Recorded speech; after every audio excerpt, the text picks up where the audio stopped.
Joining us now, as he will every Thursday at 4 o'clock, at least we hope, it's the head coach of the Oregon Ducks, Dan Lanning. Hello, Coach. Hey, what's going on, man? Hey, I got to give you an award.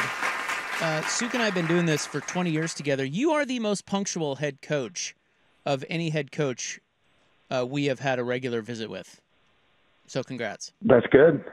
I appreciate that. Yeah, trying to be the best at that. Now, I value your guys' time, especially knowing now you guys got to go from 9 a.m. till game time. Like, what are you going to talk about that whole time? Oh, not us. I mean, that's wild. It's more of a station sort of thing. Yeah, it'll be a bunch of different shows. We don't like to exert ourselves that much early in the season. Yeah, we don't work on Saturdays. Come on. Station thing. I was going to say, do you guys get a bathroom break? That's a long time. Now, is your punctuality, is that just Dan Lanning, or is that someone helping you stay on schedule? Like, does it take an army? I mean, I do get my schedule sent to me every day, and I have reminders built in and stuff like that on my phone. But it's certainly something that matters to me too, right? I want to be on time. Let me ask you this: if you happen to be late involving the family and the missus, does she rub it in your face? Yeah, but I've learned a lesson here. Never tell your wife the actual time you'll be somewhere, right? Always tell her later. And then when you're early, it's a huge surprise and it's great. So I don't get burned by that because if I think I'm going to get home early, I don't communicate that. Right. Yeah, that is such a wide, So it's a win. Everyone take note of that, because there's nothing worse than when you're playing around a golf or whatever, or you're out with some buddies, you're like, oh, honey, I'll be home by 10. You know you're not getting home by 10. Why say 10? Yeah. Push it later. I mean, if you play golf, we all know golf takes 7 hours. It doesn't happen that fast, right? And then if you play 9 and you only get 4 hours in, then that's different, right? So What trips did you take this off season before we dig into football? yeah, I had a buddy got married in Miami, so Sophia and I went down there to be a part of his wedding. He coaches for the Giants, so got to see some friends and experience that. And then we went back to Missouri to the Lake of the Ozarks and had her family and my family kind of hang out with us down there at the lake. And then for the most of the summer, we were kind of out here in the Pacific Northwest. We went to the coast for a little bit. We went to Lake Coeur d'Alene, and then tried to be around Eugene as much as possible. Was it the class reunion this summer? It was, yeah, class reunion. So we went back to Missouri. We stopped by there for a 20-year reunion. Yeah, and you were that was fun. You were in charge of it because you were class president. Is that right? Yeah, but we got a strong class, man. There's no slackers in our class. They all chip in. You know, it's really just show up and hang out with each other. There's not a lot that's required at this point. You know, I guess send out Facebook invites, which I don't know how many people are still using that or not, but we got most of our class there. We didn't get them all there. But we only had 92 people in my graduating class, so we had a good group. Let me ask you this. You know, being a public figure and like the salary out there, do you have to pick up the tab? Is it implied, or were others reaching for their wallets as well? Everybody reaches for their wallets, but I mean, come on. Yeah. Right? You're picking up you that gotta tab. take care of it. Yeah. Right? Yeah, absolutely.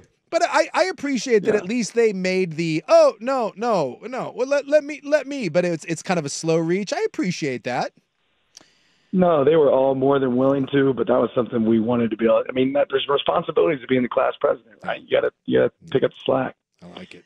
So this is Oregon coach Dan Lanning here with us each Thursday at 4. So I wanted to ask you about helmet communications with players. You know, that's for the first time that's legal.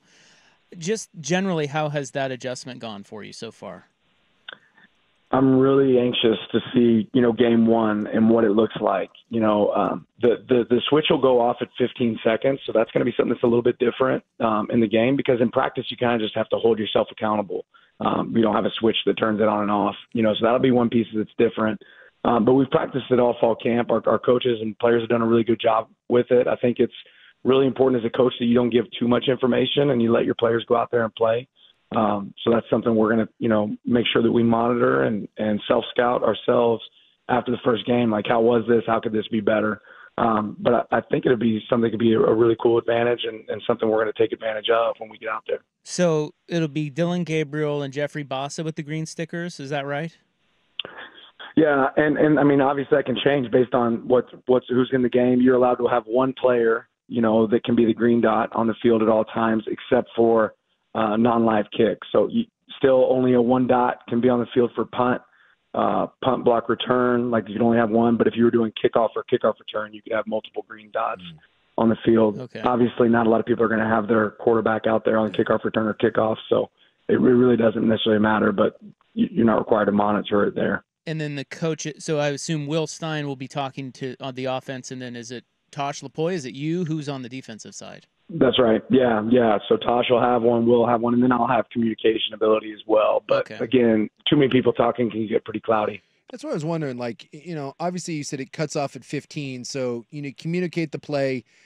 Is it a practice for your coaches too? I mean, obviously maybe a little tidbit. Hey, look at this safety, a little reminder here. But is there something you guys have to be aware, like you said, of not trying to put too much in a short period of time?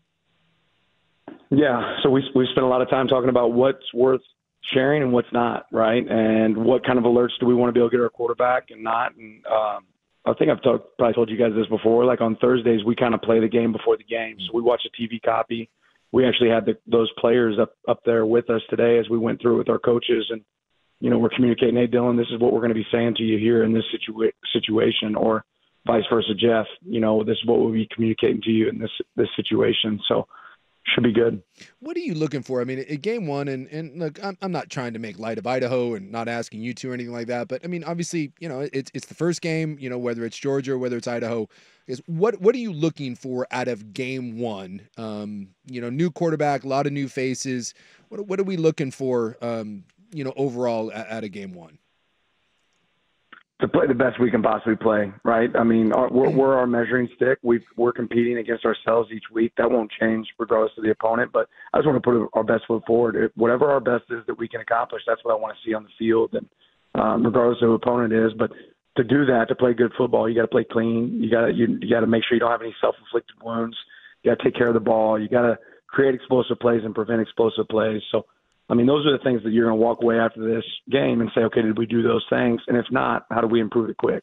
Give me one or two guys that maybe people don't know about that maybe by tomorrow, or I guess it'd be, a couple days from now that maybe people will be talking about. I don't ever do that, man. I mean, I appreciate the question, but watch the game. You guys watch the game and you'll see who you're excited about. And I'm not one for, making big predictions or hypotheticals. There's a lot of guys on our team that have played, extremely well through fall camp, and I think they'll create some excitement. But to single out one or two, I think is probably a disservice to all the other guys that have really worked extremely hard as well. So I think there are going to be several surprises with our team and several guys that could make an impact. Well, I was watching that Team Out West, your big social media show that you guys put out, and in there you were talking about I think you were addressing your coaches. You guys were in Central Oregon or wherever you guys went, and you said something interesting. You said, we have a lot. We know our starters, we know our studs, but our middle guys and our depth, needed to kind of be worked out. A lot of those guys were young. Just in general, how do you describe how that development process has gone as we're up to week one here now? Well, it never stops, right? I think we've done a good job of getting guys. What we always talk about is above the line play and below the line play. I think we've gotten several guys that we think can play above the line football, meaning winning football. For us, but there's still more to get there. And then there's also the acknowledgement that can change, right? You can be above the line today and not be as good tomorrow, right? So that part never stops. But I've been really pleased with our development so far of those guys, and excited to continue to see more. Was it weird to have the camera following you around, or is it one of those things that after a while you forgot it's there? Yeah, it's weird. Yeah, I mean, it's not that weird, but they do a great job of not. They're never intrusive. I always that's not, we're working, but I also acknowledge the job that they've done for us that has been really cool to give our fans an inside peek at, how our programs run. I think it's a huge tool for us in recruiting to be able to talk to a player and say, hey, if you come here, this is what you're going to see. So they're around a decent amount here. And our staff does an unbelievable job of putting together a great product. But to say that you don't notice them, that would be a lie. Do you check in with recruits on that stuff and just ask them what their opinion is? I mean, is everything kind of vetted through the eyes of recruits? No, I wouldn't say everything's vetted through them. I think it's vetted through what we want our program to be represented by. It's not going to fit for everyone, right? Our program is going to fit the right guy, and that's the key. Is we want to give a really clear picture of who we really are, right? Not pretend. make believe in any way. We want to give a clear indication of what is it like to be a part of our program, and then they get to assess that and see if it fits. But it's certainly stuff that we share with those guys whenever we have that material. So it sounds to me like, I think a lot of coaches would balk a little bit at putting out so much social media content. But for you, did it take a lot of convincing to get you on board with all that, or is it just simply that it's just, hey, this helps us in recruiting, let's do it, I'll suck it up? Yeah, I mean, look, the best way to win games is have great players, and I think that's something. Again, it's not just recruiting. I think there's some people in our creative team that work extremely hard, and I think they appreciate being a part of a program where they can be creative and have some access. And certainly, we look at it whenever it's done each week, and we say, no, that can't be in there. Take that out, right? Or remove some things that we think might give somebody else a competitive advantage. But ultimately, I think it tells a great story of who we are, our team, and what things are kind of going on in the program. So I mean, I've had my own family members say it. So like, what exactly do you do in the spring? Because you guys only have games in the fall. I think it gives a better indication and picture of how much work goes in to creating a season. And the part that maybe I'm most excited about is how it's highlighted the support staff around the building, whether it's a janitor or greenskeeper or people, whoever that might be, our equipment managers. Like, those guys deserve all that praise and recognition, and it's pretty cool to give a backdoor view of that. This is Oregon's Dan Lanning, and this will be the last line of questioning to get you out of here. But you teed that up perfectly, because we have done segments on Wilson Love, based off based off what we've seen on that show. So I have an audio quiz for you. So we've got okay. So one of these is going to be Wilson Love. The other is going to be our dear friend here, Jason Sakanik. So let's see if you can guess which one is which. Here is the first. Who is that? Well, I get to hear them both first. Yeah. Damn it. Okay. All right. That's fair. Hold on.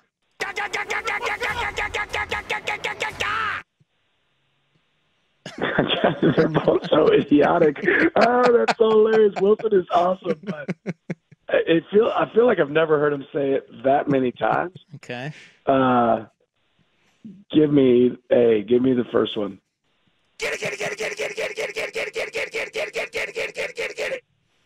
I don't know. I mean, it could be the second one. Well done. Somebody's a great actor. Yeah, give me the second one. It's the second one. No, I think that's right. Yeah, second one. It is number 2. That is correct. We got you on the first one. That was me doing an impression of Wilson Love after I watched. Yeah, that guy's an animal. Yeah, there's a lot. Walk around our building, you'll see a lot of impressions of Wilson. Man, he is such a joy to work around and does an unbelievable job with our guys. Do all strength and conditioning coaches nowadays, because this wasn't like this when I played, but I feel like this is now what a strength and conditioning coach has to be. Like this, just like Red Bull, if a Red Bull was a person. Yeah, he's definitely that. I'll say this. No, they are not all like that. I think the best ones are genuinely themselves, right? I've been around some that have great energy and enthusiasm. I've been around some that weren't necessarily like that could still be really effective and good. You have to be you. Wilson is authentically himself every single day. Do I enjoy having one that has some juice and energy? Absolutely, because that's a place where I think it's required sometimes, right? And I think the players are going to match your passion and energy. Does he ever scare you, like where you don't see him coming, like you turn a corner and then it's just there and it's a little startling? Oh, man. So Wilson, I wouldn't say I ever get scared, but when I was a GA at Alabama, Wilson was a GA in the strength world. So we were both kind of like at the bottom of the totem pole a little bit. And, man, I've got some unbelievable stories that I can't share with you, but he's always had great juice. And he's exactly the same guy today. He's got, unbelievable family. But he's exactly the same guy today he was then, just with more experience. Oregon coach Dan Lanning, he'll be with us here on The Fan every Thursday at 4. Thanks, Coach. Good luck on Saturday. Yeah, appreciate you guys. Have a good one. All right, we'll talk to you again next week. Hey, I feel pretty good in that my Wilson Love impression got him. You did get him. Yeah. He didn't know. No. We stumped him. He got him the second time, though. The second time Well, through. I think he just guessed. Yeah. He didn't know. No. Feel pretty good about If you don't that know one. Wilson Love, he is the Oregon strength and conditioning coach, and there's an episode of that team out west that features him, and boy, And if you want an even better look, Wow. Ole Miss is where he was before this. Wow. That's where they did a thing on him when he was at Ole Miss, and that's where that's where that comes from. Wow. Boy, he is just, again, if you just took like the Red Bull mascot and just morphed him into a real life man, I give you Wilson Love. God, it's obnoxious. That's that genuine enthusiasm, I Rob. know. Well, he said, it's interesting. He said not all of them are like that. Yeah. All right. There's Dan Lanning. He will join us every Thursday at 4.